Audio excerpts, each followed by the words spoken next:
S, Hormuz ಜಲಸಂಧಿ, strait of Hormuz, ಇದು ಪ್ರಪಂಚದ ತೈಲ ಜೀವನಾಡಿ. ಯಾವಾಗ ಈ ಯುದ್ಧ ಎಲ್ಲ ಆರಂಭವಾಯಿತೋ ಆಗ ಈ ಹಾರ್ಮುಜ್ ಜಲಸಂಧಿಯ ಮಹತ್ವ ಇಡೀ ಜಗತ್ತಿಗೆ ಗೊತ್ತಾಗಿದೆ. ಯಾಕಂದ್ರೆ ಅತ್ಯಂತ ಒಂದು ಕಿರಿದಾದ ಜಾಗ ಇದು. ಬಟ್ ಇದೇನಾದ್ರೂ ಬಂದಾದ್ರೆ ಜಾಗತಿಕ ಮಟ್ಟದಲ್ಲಿ ಎಷ್ಟರ ಮಟ್ಟಿಗೆ ಸಂಚಲನ ಉಂಟಾಗುತ್ತೆ ಅನ್ನೋದನ್ನ ನಾವು ಕೂಡ ಫೇಸ್ ಮಾಡಿದ್ವಿ. ಭಾರತ ಕೂಡ ಇದನ್ನ ಅನುಭವಿಸಿದೆ. ಆದ್ರೆ ಈಗ ಮಧ್ಯಪ್ರಾಚ್ಯದಲ್ಲಿ ನಡೀತಾ ಇರುವಂತಹ ಯುದ್ಧವನ್ನ ನಾವು ನೋಡಿದ್ರೆ, ಯುದ್ಧ ಆರಂಭವಾಗಿದ್ದು ಪರಮಾಣು ವಿಷಯವಾಗಿ. ಇರಾನ್ ಪರಮಾಣು ಶಕ್ತಿಯನ್ನ ಹೊಂದಬಾರ್ದು, ಅಲ್ಲಿ ಸ್ಥಾವರಗಳು ಇರಬಾರ್ದು ಎನ್ನುವಂತಹ ವಿಚಾರವಾಗಿ ಯುದ್ಧ ಶುರುವಾಗುತ್ತೆ.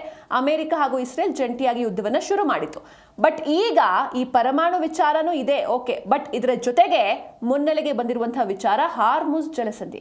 ಈ ಹಾರ್ಮುಜ್ ಜಲಸಂಧಿ ನಮ್ದು ಎನ್ನುವಂಥ ವಿಚಾರವಾಗಿ ಸಾಕಷ್ಟು ಹೋರಾಟಗಳು ನಡೀತಾ ಇದೆ, ಘರ್ಷಣೆಗಳು ನಡೀತಾ ಇದೆ. ಒಂದ್ ಕಡೆ ಇರಾನ್ ಕೂಡ ತನ್ನ ಮಿತ್ರ ರಾಷ್ಟ್ರಗಳಿಗೆ ಮಾತ್ರ ಹಡಗುಗಳು ಸಂಚಾರಕ್ಕೆ ಹಾರ್ಮುಜ್ ಜಲಸಂಧಿಯನ್ನ ಮುಕ್ತವಾಗಿ ಮಾಡಿಕೊಟ್ಟಿದೆ. ಬಟ್ ಅಮೆರಿಕಾಗೆ ನಿರ್ಬಂಧವನ್ನ ಹೇರಿದೆ. ಟೋಲ್ ಅದು ಇದು ಎಲ್ಲವನ್ನೂ ಕೂಡ ನಾವು ಈ DNA ಹಿಂದೆಯೂ ಸಾಕಷ್ಟು ಬಾರಿ ಈ ವಿಚಾರಗಳನ್ನ ವಿಶ್ಲೇಷಣೆ ಮಾಡಿದ್ದೇವೆ. ಆದ್ರೆ ಈಗ ಹಾರ್ಮುಜ್ ಜಲಸಂಧಿಯನ್ನ ನಾವು ವಶಪಡಿಸ್ಕೊಳ್ತೇವೆ, ಇನ್ನೇನು ಇರಾನ್ ಸೋಲುತ್ತೆ, ಸೋತಿದ ತಕ್ಷಣ ಆ ಹಾರ್ಮುಜ್ ಜಲಸಂಧಿ ಏನಿದೆ ಅದು ಅಮೆರಿಕಾದ ಭೂಪ್ರದೇಶವಾಗುತ್ತೆ, ನಮ್ಮ ಅಮೆರಿಕಾದ ಮ್ಯಾಪ್ಗೆ ಅದು ಸೇರುತ್ತೆ ಅಂತ ಡೊನಾಲ್ಡ್ ಟ್ರಂಪ್ ತಿಳಿಸಿದ್ದಾರೆ. ಆದ್ರೆ ಇದಕ್ಕೆ ಇರಾನ್ ಹೆದರ್ತಾ ಇಲ್ಲ, ಬಟ್ ಬದಲಿಗೆ ಅದು ನಗ್ತಾ ಇದೆ. ಇದು ಸಾಧ್ಯನೇ ಇಲ್ಲ. ಕೇವಲ ಒಂದು ಟ್ವೀಟ್ ಮಾಡಿದ್ರೆ ಅಥವಾ ಒಂದು ಭಾಷಣ ಮಾಡಿದ ತಕ್ಷಣ ಹಾರ್ಮುಜ್ ಜಲಸಂಧಿಯನ್ನು, ಒಂದು ಸಮುದ್ರವನ್ನೇ ನಿಮ್ಮ ಭೂ ಪ್ರದೇಶವನ್ನಾಗಿ ಮಾಡಿಕೊಳ್ಳೋದಕ್ಕೆ ಸಾಧ್ಯನೇ ಇಲ್ಲ ಅಂತ ಇರಾನ್ ಕೂಡ ಕೌಂಟರ್ ಅಟ್ಯಾಕ್ ಮಾಡ್ತಾ ಇದೆ. ಇದರ ಜೊತೆಗೆ ನಾನು ಆಗ್ಲೇ ಹೇಳ್ದ ಹಾಗೆ UAE ಏನಿದೆ ಇದು ಅಮೆರಿಕಾಗೆ ಶಾಕ್ ನೀಡ್ತಾ ಇದೆ. ಅಂದ್ರೆ ಅಮೆರಿಕಾದ ಮಿತ್ರ ರಾಷ್ಟ್ರ UAE, ಬಟ್ ಗೊತ್ತಿಲ್ದಂಗೆ ಇರಾನ್ಗೆ ಸಪೋರ್ಟ್ ಮಾಡ್ತಾ ಇದೆ ಎನ್ನುವಂಥ ವಿಚಾರಗಳು ಮುನ್ನೆಲೆಗೆ ಬರ್ತಾ ಇದೆ. ಇದರ ಹಿಂದೆ ಸಾಕಷ್ಟು ಕಾರಣ ಕೂಡ ಇದೆ. ಯಾಕಂದ್ರೆ ನಾವು ಗಮನಿಸಬಹುದು, ಯಾವಾಗೆಲ್ಲ ಅಮೆರಿಕ ಇರಾನ್ ಮೇಲೆ ಯುದ್ಧವನ್ನ ಸಾರುತ್ತೋ ಆಗೆಲ್ಲ ಇರಾನ್ ಕೌಂಟರ್ ಅಟ್ಯಾಕ್ ಮಾಡುತ್ತೆ ಗಲ್ಫ್ ರಾಷ್ಟ್ರಗಳ ಮೇಲೆ. ಗಲ್ಫ್ ರಾಷ್ಟ್ರಗಳಲ್ಲಿ ಎಲ್ಲೆಲ್ಲಿ ಅಮೆರಿಕಾದ ಸೇನಾ ನೆಲೆಗಳಿವೆಯೋ ಅಲ್ಲೆಲ್ಲವೂ ಕೂಡ ಅಟ್ಯಾಕ್ ಮಾಡುತ್ತೆ ಇರಾನ್. ಅದು ಮುಖ್ಯವಾಗಿ ಕುವೈತ್ ಆಗಿರ್ಬೋದು, ದುಬೈ ಆಗಿರ್ಬೋದು, UAE ಈ ಕಡೆ ಎಲ್ಲ ನಾವು ಅಟ್ಯಾಕ್ ಆಗಿರೋದು ನೋಡಿದ್ವಿ. ಹೀಗಾಗಿ ತನ್ನ ಮೇಲೆ ಅಟ್ಯಾಕ್ ಆಗಬಾರ್ದು ಎನ್ನುವಂಥ ನಿಟ್ಟಿನಲ್ಲಿ, ಇರಾನ್ ಜೊತೆ ಒಂದು ಉತ್ತಮ ಸಂಬಂಧವನ್ನ ಬೆಳೆಸ್ಕೊಳ್ಬೇಕು ಎನ್ನುವಂಥ ನಿಟ್ಟಿನಲ್ಲಿ ಈ ರೀತಿ UAE ಮಾಡ್ತಾ ಇದೆ. ಗುಟ್ಟಾಗಿ ತನ್ನಲ್ಲಿರುವಂತಹ ವಿಮಾನಗಳು, ಅತ್ಯಾಧುನಿಕ ಏನು ಶಸ್ತ್ರಾಸ್ತ್ರ ಇದೆ ಅಥವಾ ಜೊತೆಗೆ ಇರುವಂತಹ ಈ ಟನ್ ಗಟ್ಟಲೆ ಚಿನ್ನ. ಯಾಕಂದ್ರೆ ಇರಾನ್ ನಮಗೆ ಗೊತ್ತು, ಆರ್ಥಿಕವಾಗಿ ಸಾಕಷ್ಟು ಕುಗ್ಗಿ ಹೋಗಿದೆ ಇರಾನ್ ಈ ಯುದ್ಧದ ವಿಚಾರವಾಗಿ. ಹೀಗಾಗಿ ಆರ್ಥಿಕತೆಯನ್ನ ಇನ್ನೊಂದು ಸ್ವಲ್ಪ ಮೇಲೆತ್ತುವಂಥ ಪ್ರಯತ್ನವನ್ನ UAE ಮಾಡ್ತಾ ಇದೆ, ಸಪೋರ್ಟ್ ಆಗಿ ನಿಲ್ಲುವಂಥ ಪ್ರಯತ್ನ ಇದು. ಹೀಗಾಗಿ ಟನ್ ಗಟ್ಟಲೆ ಚಿನ್ನ ಆಗಿರ್ಬೋದು, ಅದರ ಜೊತೆಗೆ ಬಿಲಿಯನ್ ಗಟ್ಟಲೆ ಹಣ ಎಲ್ಲವೂ ಕೂಡ ಇರಾನ್ಗೆ ಹೋಗ್ತಾ ಇದೆ, ಅದು ರಹಸ್ಯವಾಗಿ ಹೋಗ್ತಾ ಇದೆ ಎನ್ನುವಂಥ ಒಂದಷ್ಟು ಆರೋಪಗಳು ಕೇಳಿ ಬರ್ತಾ ಇದೆ. ಹೀಗಾಗಿ ಇದಕ್ಕೆ ಅಮೆರಿಕ ಯಾವ ರೀತಿ ಉತ್ತರ ಕೊಡುತ್ತೆ, ಏನು ಎತ್ತ ಎಲ್ಲವನ್ನೂ ಕೂಡ ನೋಡ್ತಾ ಹೋಗೋಣ. ಮೊದಲನೇ ವಿಚಾರವನ್ನ ನಾವು ನೋಡ್ತಾ ಹೋಗೋದಾದ್ರೆ ಈ ಹಾರ್ಮುಜ್ ಜಲಸಂಧಿಯ ವಿಚಾರ. ಹಾರ್ಮುಜ್ ಜಲಸಂಧಿಯನ್ನ ನಾವು ವಶಕ್ಕೆ ಪಡೆದುಕೊಂಡೇ ಕೊಳ್ತೀವಿ ಅಂತ ಅಮೆರಿಕ ಅಧ್ಯಕ್ಷ ಡೊನಾಲ್ಡ್ ಟ್ರಂಪ್ ಒಂದು ಸ್ಟೇಟ್ಮೆಂಟ್ನ ಮಾಡಿದ್ದಾರೆ. ಯಾವ ಸಂದರ್ಭದಲ್ಲಿ ಮಾಡಿದ್ರು ಏನು ಎತ್ತ ನೋಡೋಣ. ಹಾರ್ಮುಜ್ ಅಮೆರಿಕಾದ ಸ್ವತ್ತು ಅಂತ ಡೊನಾಲ್ಡ್ ಟ್ರಂಪ್ ತಿಳಿಸಿದ್ದಾರೆ. ಹಾರ್ಮುಜ್ ಜಲಸಂಧಿಯನ್ನ ಅಮೆರಿಕಾದ ಭೂಪ್ರದೇಶವನ್ನಾಗಿ ಮಾಡ್ಕೊಳ್ತೀವಿ, ನಮ್ಮ ಮ್ಯಾಪ್ಗೆ ಆ ಒಂದು ಕಿರಿದಾದ ಮಾರ್ಗ ಏನಿದೆ, ಸ್ಟ್ರೇಟ್ ಆಫ್ ಹಾರ್ಮುಜ್ ಏನಿದೆ ಅದನ್ನ ಸೇರಿಸ್ಕೊಳ್ತೀವಿ ಅಂತ ಡೊನಾಲ್ಡ್ ಟ್ರಂಪ್ ತಿಳಿಸಿದ್ದಾರೆ. ಇರಾನ್ ಸೋತ ಬೆನ್ನಲ್ಲೇ ಇನ್ನೇನು ಇರಾನ್ ಸೋಲುತ್ತೆ, ಸೋತಿದ ತಕ್ಷಣ ಜಲಸಂಧಿ ನಮ್ಮ ವಶ ಆಗುತ್ತೆ ಅಂತ ನ್ಯೂಯಾರ್ಕ್ ರ್ಯಾಲಿಯಲ್ಲಿ ಭರವಸೆಯನ್ನು ನೀಡಿದ್ದಾರೆ ಡೊನಾಲ್ಡ್ ಟ್ರಂಪ್. ವಿಶ್ವದ ಪ್ರಮುಖ ಇಂಧನ ಸಾಗಣೆಯ ಮಾರ್ಗ ಯಾವುದು ಅಂದ್ರೆ ಅದು ಹಾರ್ಮುಜ್ ಜಲಸಂಧಿ. ಈಗ ಯುದ್ಧ ಕೂಡ ಅದರ ವಿಚಾರವಾಗಿ ನಡೀತಾ ಇದೆ. ಇದರ ಮೇಲೆ ಅಮೆರಿಕ ಕಣ್ಣಿಟ್ಟಿದ್ದು, ಅಮೆರಿಕ ಏನು ಈಗ ಹಾರ್ಮುಜ್ ಜಲಸಂಧಿಯಲ್ಲಿ ಒಂದು ದಿಗ್ಬಂಧನವನ್ನ ಕ್ರಿಯೇಟ್ ಮಾಡಿದೆ, ಅದನ್ನ ಉಕ್ಕಿನ ಗೋಡೆ ಅಂತ ಡೊನಾಲ್ಡ್ ಟ್ರಂಪ್ ವರ್ಣನೆ ಮಾಡಿದ್ದಾರೆ. ಜೊತೆಗೆ ಮತ್ತೊಂದು ಕಡೆ ಈ ವಿಚಾರವಾಗಿ ಹಾರ್ಮುಜ್ನಲ್ಲಿ ಅಮೆರಿಕಾದ ಹಡಗುಗಳು ಪಾಸ್ ಆಗ್ತಾ ಇಲ್ಲ, ಕಂಪ್ಲೀಟ್ ಆಗಿ ನಿರ್ಬಂಧಿಸಲಾಗಿದೆ ಇರಾನ್ ಕಡೆಯಿಂದ. ಇದರಿಂದ ಅಮೆರಿಕಾದಲ್ಲಾಗಿರ್ಬೋದು ಅಥವಾ ಬೇರೆ ಬೇರೆ ರಾಷ್ಟ್ರಗಳಲ್ಲಿ ತೈಲ ಬೆಲೆ ಗಗನಕ್ಕೇರ್ತಾ ಇದೆ. ಪೆಟ್ರೋಲ್, ಡೀಸೆಲ್, ತೈಲ ಬೆಲೆ ಎಲ್ಲವೂ ಕೂಡ ಹೆಚ್ಚಾಗ್ತಾ ಇದೆ. ಹೀಗಾಗಿ ಸ್ವಲ್ಪ ದಿನಗಳ ಮಟ್ಟಿಗೆ ಈ ಬೆಲೆ ಏರಿಕೆಯನ್ನ ಸಹಿಸ್ಕೊಳ್ಬೇಕು, ಇದು ದೇಶಕ್ಕಾಗಿ ಮಾಡುವಂಥ ಒಂದು ಸಣ್ಣ ತ್ಯಾಗ ಅಂತ ಟ್ರಂಪ್ ಅವರು ಅಮೆರಿಕಾದ ಜನರಿಗೆ ತಿಳಿಸಿದ್ದಾರೆ. ಒಂದ್ ಕಡೆ ಇರಾನ್ನಲ್ಲಿರುವಂತಹ ಪರಮಾಣು ಶಕ್ತಿಯನ್ನು ನಾವು ಅಳಿಸಿ ಹಾಕಬೇಕು, ಅದರಲ್ಲಿರುವಂತಹ ಪರಮಾಣು ಅಸ್ತ್ರವನ್ನ ಪಡಿಬೇಕು, ಅಲ್ಲಿ ಯಾವುದೇ ರೀತಿ ನ್ಯೂಕ್ಲಿಯರ್ ಪವರ್ ಇರಾನ್ನಲ್ಲಿ ಇರಬಾರ್ದು.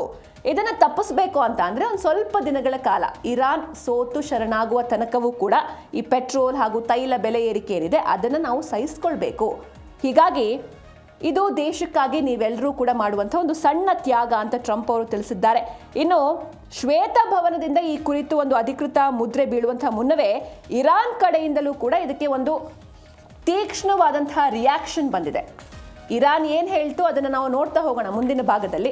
ಆದರೆ ಇದಕ್ಕೂ ಮುನ್ನ ನಾವು ಈ ಹಿಂದೆಯೂ ಕೂಡ ಹಾರ್ಮುಜ್ ಜಲಸಂಧಿ ಎಷ್ಟರ ಮಟ್ಟಿಗೆ ಇಂಪಾರ್ಟೆಂಟ್ ಎಲ್ಲವೂ ಕೂಡ ಈ ಹಿಂದಿನ DNA ನಾವು ತಿಳಿಸಿದ್ವಿ. ಯಾಕಂದರೆ ಅತಿ ಚಿಕ್ಕದಾದ ಮಾರ್ಗ, ಆದರೆ ಇಡೀ ಜಗತ್ತಿಗೆ ಬೇಕಾಗಿರುವಂಥ ಒಂದು 20-25% ಅಷ್ಟು ತೈಲ ಹಾಗೆ ಈ ಪೆಟ್ರೋಲ್ ಡೀಸೆಲ್ ಏನಿದೆ ಅದು ಈ ಒಂದು ಜಲಸಂಧಿಯ ಮೂಲಕವೇ ಹೋಗುತ್ತೆ. ಅದೇನಾದರೂ ಬಂದಾದರೆ ಜಾಗತಿಕವಾಗಿ ಸಾಕಷ್ಟು ಪರಿಣಾಮ ಬೀರುತ್ತೆ. ಈಗ ನಾನಾಗಲೇ ಹೇಳಿದೆ, ಟ್ರಂಪ್ ಅವರ ಸ್ಟೇಟ್ಮೆಂಟ್ಗೆ ಇರಾನ್ ಕೂಡ ತೀಕ್ಷ್ಣವಾಗಿಯೇ ರಿಯಾಕ್ಟ್ ಮಾಡಿದೆ ಅಂತ. ಹಾಗಾದರೆ ಇರಾನ್ ಹೇಳ್ತಾ ಇರೋದೇನು ನೋಡ್ತಾ ಹೋಗೋಣ. ಟ್ವೀಟ್ ಮಾಡೋ ಮೂಲಕ ಸಮುದ್ರ ಭಾಗವನ್ನು ವಶಪಡಿಸಿಕೊಳ್ಳೋದಕ್ಕೆ ಸಾಧ್ಯ ಇಲ್ಲ ಅಂತ ಇರಾನ್ ಕೂಡ ತಿರುಗೇಟು ನೀಡಿದೆ. ಯಾವತ್ತಿದ್ರೂ ಹಾರ್ಮುಜ್ ಜಲಸಂಧಿ ನಮ್ಮದೇ, ಮುಂದೆಯೂ ಕೂಡ ಅದು ನಮ್ಮದೇ ಆಗಿರುತ್ತೆ. ಯಾವುದೇ ಕಾರಣಕ್ಕೂ ಅಮೆರಿಕ ಮ್ಯಾಪ್ಗೆ ಹಾರ್ಮುಜ್ ಜಲಸಂಧಿ ಸೇರೋದಿಲ್ಲ ಅಂತ ಇರಾನ್ ತಿರುಗೇಟನ್ನು ನೀಡಿದೆ. ಹಾರ್ಮುಜ್ ಜಲಸಂಧಿಯನ್ನು ಕೇವಲ ಒಂದು ಟ್ವೀಟ್ ಮೂಲಕ ಅಥವಾ ಒಂದು ಭಾಷಣದ ಮೂಲಕ ವಶಪಡಿಸಿಕೊಳ್ಳೋದಕ್ಕೆ ಸಾಧ್ಯನೇ ಇಲ್ಲ ಅಂತ ಇರಾನ್ ವ್ಯಂಗ್ಯವಾಡಿದ್ದು. ಹಾರ್ಮುಜ್ ಇರಾನ್ದಾಗಿದೆ, ಇಂದಿಗೂ ಕೂಡ ನಮ್ಮದೇ, ಮುಂದೇನೂ ಕೂಡ ನಮ್ಮದೇ ಅಂತ ಸ್ಪಷ್ಟಪಡಿಸಿದೆ. ಹಾಗೆ ಈ ಟ್ವೀಟ್ ಅಥವಾ ಭಾಷಣದ ಮೂಲಕ ಸಮುದ್ರವನ್ನು ವಶಪಡಿಸಿಕೊಳ್ಳೋದಕ್ಕೆ ಸಾಧ್ಯ ಇಲ್ಲ ಅಂತ ಇರಾನ್ನ ಉಪಸಚಿವ ಹಾಗೂ ವಿದೇಶಾಂಗ ಇಲಾಖೆ ಕೂಡ ತಿಳಿಸಿದ್ದು. ಅಮೆರಿಕ ಕೇವಲ ಒಂದು ಭ್ರಮೆಯಲ್ಲಿದೆ, ಅದೊಂದು ಕಾಲ್ಪನಿಕ ಲೋಕದಲ್ಲಿದೆ, ಕಾಲ್ಪನಿಕ ಭ್ರಮೆ ಅದು. ಹಾಗೆ ಅವರು ದೊಡ್ಡ ಮಟ್ಟದ ಗುಪ್ತಚರ ವೈಫಲ್ಯವನ್ನು ಅನುಭವಿಸ್ತಾ ಇದ್ದಾರೆ ಅಂತ ಟೀಕಿಸಿದ್ದಾರೆ. ಹಾರ್ಮುಜ್ ಜಲಸಂಧಿ ಸಂಪೂರ್ಣವಾಗಿ ಇಸ್ಲಾಮಿಕ್ ಗಣರಾಜ್ಯದ ಕಣ್ಗಾವಲಿನಲ್ಲಿದ್ದು ಇರಾನ್ ಸೇನೆಯ ಪರ್ಮಿಷನ್ ಇಲ್ಲದೆ ಯಾವುದೇ ಹಡಗು ಅಲ್ಲಿ ಸಂಚಾರ ಮಾಡೋದಕ್ಕೆ ಸಾಧ್ಯನೇ ಇಲ್ಲ ಅಂತ ಇರಾನ್ ಸೇನಾ ವಕ್ತಾರರು ಕೂಡ ಈ ವಿಚಾರವಾಗಿ ಒಂದು ಅಮೆರಿಕಾಗೆ ಸವಾಲನ್ನ ಹಾಕಿದ್ದಾರೆ. ಹೀಗಾಗಿ ಇದು ಕನಸಿನ ಮಾತು. ಟ್ರಂಪ್ ಅವರು ಕೇವಲ ಒಂದು ಭ್ರಮೆಯಲ್ಲಿ, ಕಾಲ್ಪನಿಕ ಭ್ರಮೆಯಲ್ಲೇ ಮುಳುಗೆದ್ದಿದ್ದಾರೆ, ವಾಸ್ತವವಾಗಿ ಅವರು ಮಾತಾಡ್ತಾ ಇಲ್ಲ ಅಂತ ಅವರು ತಿಳಿಸಿದ್ದಾರೆ. ಹಾಗೆ ಇರಾನ್ನ ಆದೇಶದ ಮೇರೆಗೆ ಮಾತ್ರವೇ ಹಾರ್ಮುಜ್ ಜಲಸಂಧಿ ಮುಚ್ಚಲ್ಪಡುತ್ತೆ ಅಥವಾ ತೆರೆಯಲ್ಪಡುತ್ತೆ ಅಂತ ಇರಾನ್ನ ವಿದೇಶಾಂಗ ವ್ಯವಹಾರಗಳ ಉಪಸಚಿವ ಖಜೆಮ್ ಘರಿಬಾಬಾದಿ ಅವರು ತಿಳಿಸಿದ್ದಾರೆ. ಇರಾನ್ ಸೋಲಿನ ನಂತರ ಹಾರ್ಮುಜ್ ಜಲಸಂಧಿಯನ್ನ ಅಮೆರಿಕಾದ ಭೂಪ್ರದೇಶ ಅಂತ ನಾನು ಘೋಷಣೆ ಮಾಡ್ತೀನಿ ಅಂತ ಟ್ರಂಪ್ ಹೇಳಿದ್ರು. ಆದರೆ ಟ್ವೀಟ್ ಮೂಲಕವಾಗಲಿ ಅಥವಾ ವಿಮಾನವಾಹಕ ನೌಕೆಯ ಮೂಲಕವಾಗಲಿ ಅಥವಾ ಆದೇಶವನ್ನು ಹೊರಡಿಸುವ ಮೂಲಕವಾಗಲಿ ಅಥವಾ ಚುನಾವಣಾ ಭಾಷಣದ ಮೂಲಕವಾಗಲಿ ಹಾರ್ಮುಜ್ ಜಲಸಂಧಿಯನ್ನ ವಶಪಡಿಸಿಕೊಳ್ಳುವುದಕ್ಕೆ ಸಾಧ್ಯನೇ ಇಲ್ಲ ಅಂತ ಅವರು ಅಂದರೆ ಉಪಸಚಿವರು ಎಕ್ಸ್ನಲ್ಲಿ ಪೋಸ್ಟ್ ಹಂಚಿಕೊಂಡಿದ್ದಾರೆ. ಹಾಗೆ ಒಮ್ಮೆ ಎಲ್ಲರಿಗೂ ಅನ್ವಯವಾಗುವಂತೆ ನಿಮ್ಮ ವಾಸ್ತವವನ್ನು ಒಪ್ಕೊಳ್ಳಿ, ನೀವು ಸೋತಿದ್ದೀರಾ, ನಿಮ್ಮ ಗುಪ್ತಚರ ಇಲಾಖೆ ಏನಿದೆ ಅಮೆರಿಕಾದ ಗುಪ್ತಚರ ವೈಫಲ್ಯವನ್ನು ನೀವು ಒಪ್ಕೊಳ್ಳಿ ಅಂತ ಕೂಡ ಅವರು ತಿಳಿಸಿದ್ದಾರೆ. ಹಾಗೆ ನಾನು ಸ್ಟಾರ್ಟಿಂಗಲ್ಲೇ ಹೇಳಿದೆ, ಅಮೆರಿಕಾದ ಮಿತ್ರ ರಾಷ್ಟ್ರ UAE ಈಗ ಅಮೆರಿಕಾಗೆ ಬಿಗ್ ಶಾಕ್ ನೀಡ್ತಾ ಇದೆ. ಇದರ ಬಗ್ಗೆ ಮಾತಾಡ್ತಾ ಹೋಗೋಣ. ಅಮೆರಿಕಾಗೆ ಮಿತ್ರ ರಾಷ್ಟ್ರ UAE ಬಿಗ್ ಶಾಕ್ ಕೊಟ್ಟಿದೆ. ಯಾವ ರೀತಿ ಇರಾನ್ಗೆ ಸಪೋರ್ಟ್ ಮಾಡ್ತಾ ಇದೆ UAE, ಅದು ಕೂಡ ಗುಟ್ಟಾಗಿ. ಅಮೆರಿಕಾದ ಕಣ್ತಪ್ಪಿಸಿ ಇರಾನ್ ಜೊತೆ UAE ಒಂದು ರಹಸ್ಯ ಒಪ್ಪಂದವನ್ನು ಮಾಡ್ಕೊಳ್ತಾ ಹಾಗಾದ್ರೆ ಅನ್ನೋದು ಸದ್ಯದ ಪ್ರಶ್ನೆ. ಈ ರೀತಿ ಒಂದು ಶಾಕಿಂಗ್ ವರದಿಗಳು ಹೊರಬಂದಿದೆ. ಅಮೆರಿಕಾದ ಕಣ್ಣು ತಪ್ಪಿಸಿ ಸುಮಾರು $3 ಬಿಲಿಯನ್ ನಗದು ಹಾಗೆ 2 ಟನ್ನಷ್ಟು ಚಿನ್ನವನ್ನ ವರ್ಗಾವಣೆ ಮಾಡಿದೆ, ಇರಾನ್ಗೆ ಕಳಿಸ್ಕೊಟ್ಟಿದೆ ಎನ್ನುವಂಥ ಮಾಹಿತಿ ಸಿಗ್ತಾ ಇದೆ. ಅಷ್ಟೇ ಅಲ್ಲದೆ ಅಮೆರಿಕಾದ ನಿರ್ಬಂಧ ಇದ್ರೂ ಕೂಡ 15 ಸೆಕೆಂಡ್ ಹ್ಯಾಂಡ್ ಪ್ರಯಾಣಿಕ ವಿಮಾನಗಳನ್ನು, ಅಂದರೆ ಈಗ ಬೋಯಿಂಗ್ ಹಾಗೆ ಏರ್ಬಸ್ ಈ ವಿಮಾನಗಳನ್ನು ಸೆಕೆಂಡ್ ಹ್ಯಾಂಡ್ ಇದು ಪ್ರಯಾಣಿಕ ವಿಮಾನಗಳನ್ನು ಇರಾನ್ಗೆ ನೀಡೋದಕ್ಕೆ UAE ಮುಂದಾಗಿದೆ. ಈ ಮೂಲಕ ಇರಾನ್ ವಾಯುಪಡೆಗೆ ಬಲವನ್ನು ತುಂಬುವಂತಹ ಸಾಧ್ಯತೆ ಹೆಚ್ಚಾಗಿದೆ. ಅಮೆರಿಕ ಇರಾನ್ ನಡುವಿನ ಈ ಸಂಘರ್ಷ ಏನಿದೆ ಅಥವಾ ಈ ಯುದ್ಧದ ಭೀತಿಯ ಮಧ್ಯೆ ತನ್ನ ದೇಶದ ಮೇಲಾಗುವಂತಹ ದಾಳಿಗಳನ್ನು ತಡೆದು ತನ್ನ ದೇಶದ ಸೆಕ್ಯೂರಿಟಿ ಮುಖ್ಯ. ಯಾಕಂದರೆ ಯಾವಾಗಲೇ ಅಮೆರಿಕ ಹೋಗಿ ಇರಾನ್ ಮೇಲೆ ದಾಳಿ ಮಾಡಿದ್ರು ಕೂಡ ಇರಾನ್ ರಿಟರ್ನ್ ದಾಳಿ ಮಾಡೋದು ಈ ಗಲ್ಫ್ ರಾಷ್ಟ್ರಗಳ ಮೇಲೇನೆ.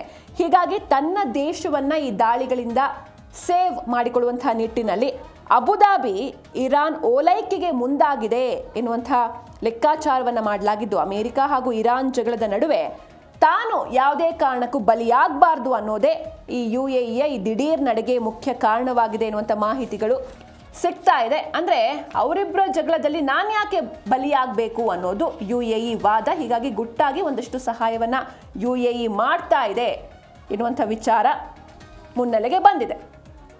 ಹಾಗೆ ಒಂದು ಕಡೆ ಇರಾನ್ ಇಲ್ಲ ಹಾರ್ಮುಜ್ ಜಲಸಂಧಿ ನಮ್ಮ ಕಂಟ್ರೋಲ್ನಲ್ಲೇ ಇದೆ, ಯಾವುದೇ ಕಾರಣಕ್ಕೂ ನಾವು ಬಿಟ್ಟು ಕೊಡೋದಿಲ್ಲ ಅಂತ ಹೇಳ್ತಾ ಇದೆ.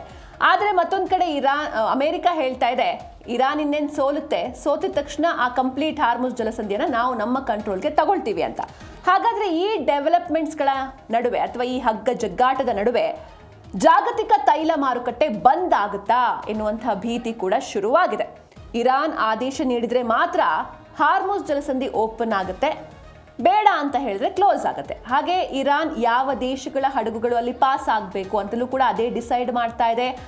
ಜೊತೆಗೆ ಈ ಟೋಲ್ ವಿಚಾರ, ತನ್ನ ಮಿತ್ರ ರಾಷ್ಟ್ರಗಳಿಗೆ ಟೋಲ್ ಇರೋದಿಲ್ಲ ಅಥವಾ ಡಿಸ್ಕೌಂಟ್ ಇರುತ್ತೆ. ಹಾಗೆ ಬೇರೆ ಬೇರೆ ರಾಷ್ಟ್ರಗಳಿಗೆ ಆಯಾ ರಾಷ್ಟ್ರಗಳ ಜೊತೆ ಇರಾನ್ನ ಸಂಬಂಧ ಯಾವ ರೀತಿ ಇದೆ ಅದನ್ನ ಗಮನದಲ್ಲಿಟ್ಕೊಂಡು ಟೋಲ್ ವಿಧಿಸುತ್ತೆ ಅಂತೆಲ್ಲ ವಿಚಾರಗಳು ಮುನ್ನೆಲೆಗೆ ಬರ್ತಾ ಇದೆ.